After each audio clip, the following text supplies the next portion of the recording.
আমার এক কাহিনী মনে উঠছে, আমি এক পাইলটকে চিনি। তো আমি কথায় কথায় ওকে জিজ্ঞেস করছিলাম যে তুমি পাইলট, এত বড় শিক্ষিত, তুমি ডাবল টাকার চালাও, বড় বড় ফ্লাইট চালাও, দূর দূর যাও, তুমি এরকম হলে কি করে? আমাকে বলতেছে মৌলানা मैंने अल्लाह को करीब से देख के हुआ, আমি আল্লাহকে কাছের থেকে দেখা তারপরে এরকম হয়েছে। আমি বললাম যে তুমি আল্লাহকে কাছের থেকে দেখলা মানে? আমি ফ্লাই করে যেতেছিলাম হেথ্রো এয়ারপোর্টে লন্ডনে। যখন আমি ইংল্যান্ডের সীমানায় ঢুকে গেছি, হেথ্রোতে আমি ল্যান্ডিং করব, সীমানায় যখন ঢুকে গেছি, তো আমি বটনে পুশ করে চেকিং করে, এর আগে চেক করে যে সবকিছু ওকে আছে কিনা। তো আমি বটন চেক করতে যাই, দেখি আমার চাক্কা নামবে না, কিন্তু আমার কাছে ফুয়েলও নেই যে আমি ফেরত যাব, কারণ আমি 9 ঘন্টা ফ্লাই করে আসছি, 18 ঘন্টার ফুয়েল আমার কাছে নাই। আমাকে হয়তো ক্র্যাশ করাইতে হবে, নেড়ে নামতে হবে যে কোনো ভাবে।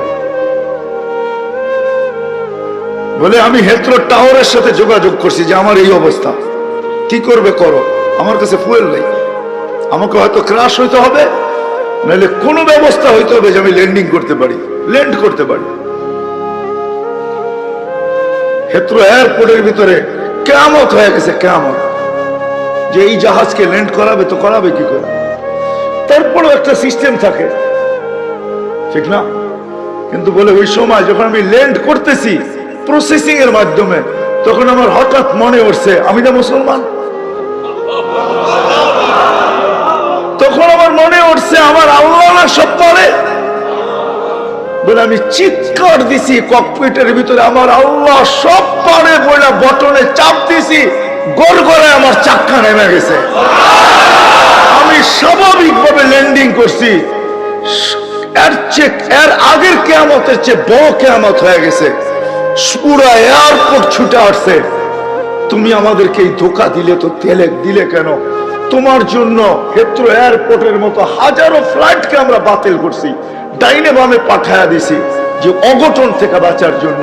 তুমি তো স্বাভাবিকভাবে ল্যান্ডিং করলে। আমি বললাম যে চেক করো, তারপরে কথা বলো। তো ওরা যখন চেক করছে, চেক করার পরে দেখছে এই চাক্কা নামলো করে, তোর সব সিস্টেম তো ফেল, এটা কি করে নামলো?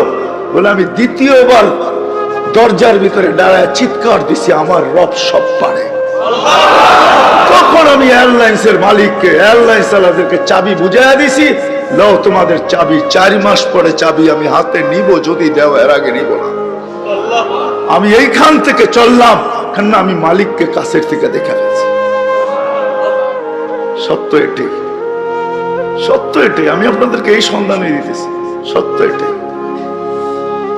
এই জন্য আমিও দেখা বলতেছি যে এই দেশের মাটির সাথে, মানুষের সাথে আল্লাহর ভালোবাসা আছে। কেন এই দেশে একটা পরিবেশ আছে যেটা দ্বারা মানুষ হবে। এত মসজিদ দুনিয়ার কোথাও নাই, এত মাদ্রাসা মক্তব দুনিয়ার কোনো দেশে নাই, এত হক্কানি আলেম দুনিয়ার কোনো দেশে নাই, এত আল্লাহওয়ালা গলি দুনিয়ার কোনো দেশে নেই। জুড়বো তো? যুবকরা কি বলে? আমি কি বুঝাইতে পারলাম? হ্যাঁ, মানুষ বানায় নিয়ে যাও ইনশাআল্লাহ। মনের স্বাদ আল্লাহ জান্নাতে মিটাবে। আমাদের মালিক শুধু মনের স্বাদ মিটাবে না, বরং আমরা যতটুকু স্বাদ রাখবো এর চেয়ে 10 গুণ বেশি স্বাদ আল্লাহ আমাদের মিটায় দেবে। আমাদের মালিক বড় মালিক, আমাদের আল্লাহ বড় আল্লাহ। হ্যাঁ, আমাদের মালিক বহুত বড়, যেটার বর্ণনা দিয়ে শেষ করা যাবে না। কত বড় আমাদের মালিক, সব রাখা আছে। যুবক, একটু সহ্য করো। হ্যাঁ, দুর্গন্ধময় জায়গা দিয়া যাইতে কারো কাছে রুমাল না থাকলে যেরকম নাক চাইপা ধরে আর দ্রুত পার হয়, ঠিক এই ছোট জীবনটাকে এইভাবে পার করো, 4 জিনিসের সাথে সংযুক্ত করা। ইনশাআল্লাহ তুমি ওই যুবক হইয়া ফিরবে। আমি আজকে এক জায়গায় বলতেছিলাম যে ওই আমার মনে হয়, আমি বলি যদি ওলামা আমার উপরে আঙ্গুল না উঠায়, তুমি ওই যুবক হইয়া ফিরবে আল্লাহ আল্লাহর রহমতের আঁচলের নিচে তোমাকে রাখবে। যেরকম মা সন্তানকে আঁচলের নিচে রাখে, আল্লাহ তার রহমতের আঁচলের নিচে তোমাকে রাখবে। ওই যুবক হয়ে ফিরবে। করবো তো পাক্কা? সবাই কি করব? মসজিদে সময় দিব, দিনী মাদারেসের সাথে নিজের সম্পর্ক জুড়ব, হক্কানি আলেমদের সাথে সম্পর্ক জুড়ব, হক্কানি আল্লাহ ওয়ালাদের সাথে নিজেদের সম্পর্ক কি জড়ব, নিজেদেরকে বাঁধবো, চার জায়গার সাথে বাইদা রাখবো।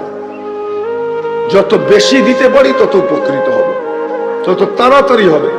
কিছু মেশিন আছে, কিছু সিস্টেম আছে, হ্যাঁ কিছু সিস্টেম আছে তাড়াতাড়ি হয়, কিছু সিস্টেম আছে স্লোলি হয়, ঠিক না? আস্তে আস্তে হয়, সময় লাগে।